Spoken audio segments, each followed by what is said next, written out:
The Neroche scheme was initially very much driven from a wildlife point of view. That's where the Forestry Commission was coming from.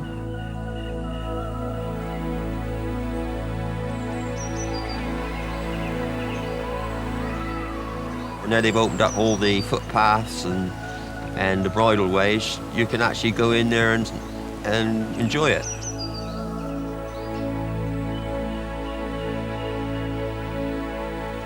In essence, it's about people and it's about landscape.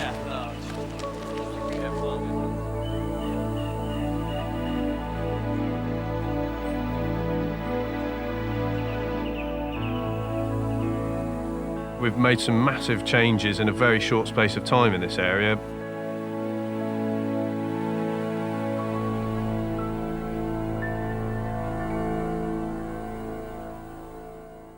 We wanted a way in which we could have a dialogue with the community about some really quite crucial decisions. The best fit for this area was to restore some of that really valuable habitat and to expand it so that into the future it went forward into a much more valuable and robust habitat that was linked throughout the landscape rather than just in isolated pockets. One of the first things that, in fact, we did in producing the bid was to set up a local stakeholders group. They were instrumental in the development of the forest design plan, and as a result we got a much richer, much deeper dialogue and feedback from people.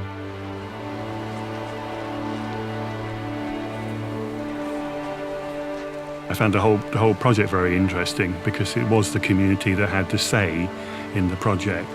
Here it was the foundations of the project were working with the community, and the stakeholders group were that important element. I've always felt that our views have been respected and valued. I think it was one of the strengths of this project that there was such a strong local stakeholders group. As the project team started to work in the area and work with the community, because being an HLF bid, it had to have community involvement. It was responsive to what people said, and particularly when practitioners went out into the woods and worked with people, things started to happen, and it became clear that opening up spaces in the forest and bringing people into the forest was going to make a difference.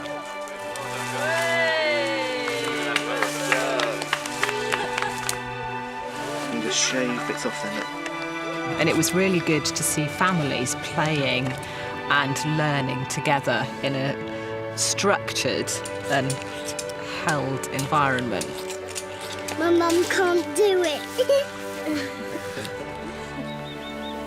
There's been a whole series of different events and things have taken place. Sort of openings of things have been quite effective. Probably one of the most standout ones was when we opened up the Here Path. And it started in a field and a farm not far away from here, and all of a sudden all these horse riders left the field and headed off to go around to circumnavigate the Neroche Here Path. Hare paths were ancient trackways between settlements, and they were quite important trade and communication routes. There were two that passed through the Neroche area, and the modern day interpretation of the word hare path is people's path, which is why the name was adopted for the trails for the Neroche scheme. The circular route's a 13.5-mile trail centred around Staplefitz which passes the highest point on the Blackdowns and pretty much goes down to sea level at places. Passes through Forestry Commission woodlands, through moorland, through open heath. And it's really a fantastic trail that just gets people out into this area that they might not necessarily visit normally.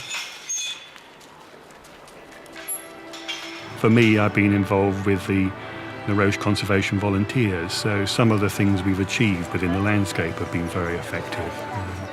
We came here back in April. It's lovely to come back today and to look around and see what we achieved. This wonderful open area, which John Davis tells us is absolutely perfect for the butterfly habitat. See it? The Neroche volunteers have been doing a marvellous job helping these habitat areas develop into a better condition, really, for the butterflies, and helping control the new growth that's emerging in the clear-felled areas. Place Street was a deserted medieval village, and we ran a 2-week excavation. It was an absolute phenomenal success. And I've just got, visions of the only 2 weeks that year where it didn't seem to rain that summer, when the sun came out and happy faces in the field, buckets and troweling, and the sounds of happy excavators, which is it was a pleasure looking back down the field and hearing the chattering and the murmuring and the questions and watching people ask questions. It was like, yes, that's what we needed to do. And then the people that came out at lunchtimes and in the morning times for talks, and just seeing people's faces there asking us about what we were doing, you're thinking, yes, this is what we're supposed to do, and yes, this is what you're supposed to do, and this recipe has worked.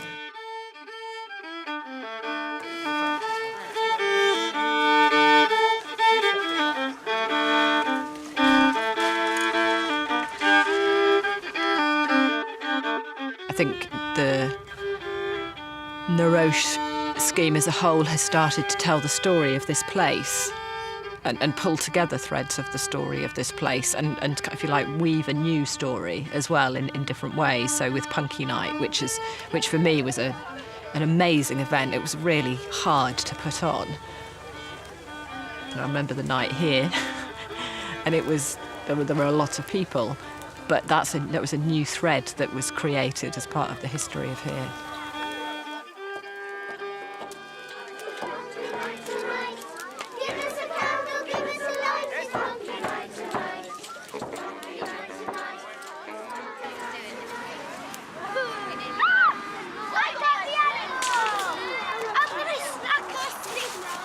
Neroche have made it possible for us to take various groups of children for taster sessions and then for longer sessions of forest school. And then with their funding and their help with the training that we're doing as staff, they're going to enable us to then carry that on with the school and embed it fully in our curriculum so that hopefully every child in the school will end up being able to take part in forest school. And none of that would have been possible without the Neroche input. It gives those children that don't achieve in the classroom the opportunity to thrive, because they might not be any good with a pencil and paper, but bring them outside and their practical abilities will be able to shine, and that in itself will boost their self-esteem and make it easier for them to achieve in and out of the classroom.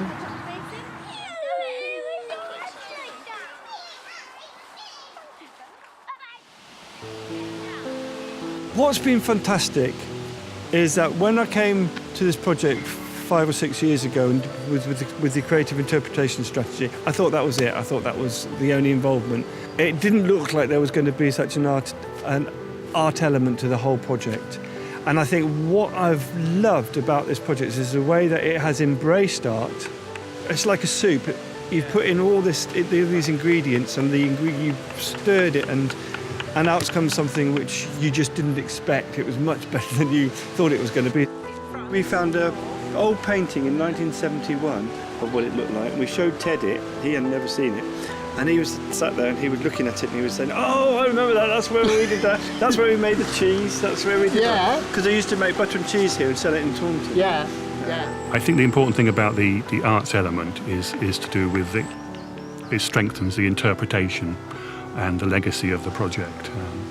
I think, say for instance, on Michael, we got not only involved with, say, the Touching the Seasons, but got very involved with helping out with the art editing and most of the photographs in the Neroche book, which was the publication produced at the end of the project. And the book just grew and grew and grew.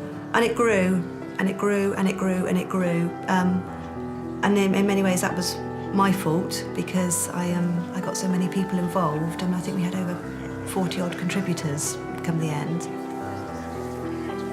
I had always wanted it to be something more than your average community history book. I wanted it to convey more than just a very parochial story of a particular area, because I wanted it to be educational.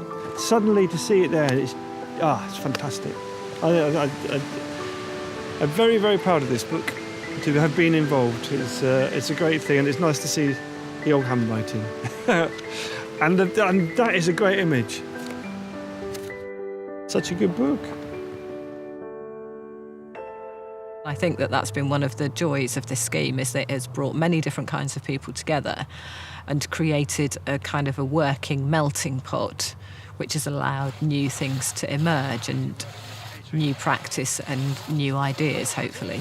And a lot of those things have been seeded and kind of gone off in their own direction. I think an important legacy of the Neroche project is that some of the members of the stakeholders group decided to set up the Blackdown Hills Trust. And the idea of that really is it's not only covering the area of the Neroche project, but the whole of the area of outstanding natural beauty on the Blackdown Hills.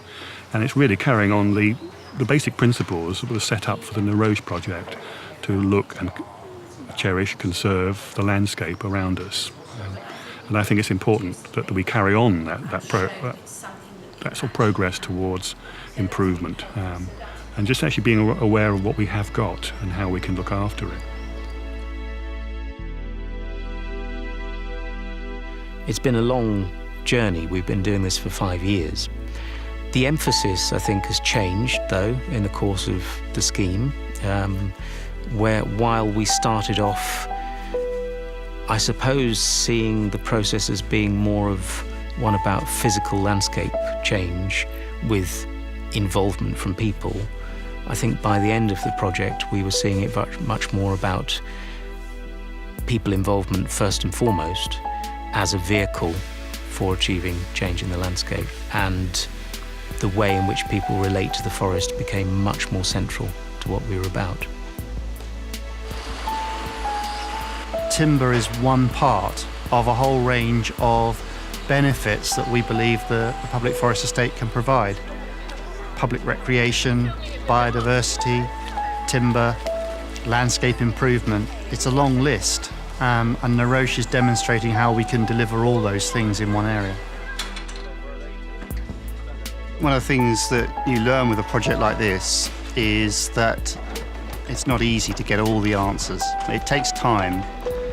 With vegetation like this, the questions that you're constantly asking is how many cattle do you need on a site to actually achieve what the objectives that you set? When should they be on? When should they be off? Grazing numbers generally. Managing calves as well as cows presents a whole range of challenges. So where we've got to now, after 5 years, is that we've got clear evidence that the cattle are actually increasing the variety of plants and thereby, and also insects here on the site. So we can see how some of the key food plants are spreading from those special places that we identified right at the beginning into the wider countryside. So that's a great result. As to whether we know exactly how many cows we should put on a site like this and for how long, those are questions which will take more years for us to come up with the ideal solution. The scheme might be ending, but I mean, it's only the beginning, really. This is going to go on for years now. Now it's been opened up, and it's got to be managed. I mean, basically, the money spent taking out the trees and putting in the paths was just a skeleton, and now we're putting flesh to it. You know, this is going to evolve over a lot of years, and more people will appreciate it, I think. My big dream is that my grandchildren perhaps will bring their grandchildren here and can still enjoy it, and that the Neroche project, by raising awareness, getting people involved, by improving the access to the place, that, you know, it will mean that this dream can actually happen.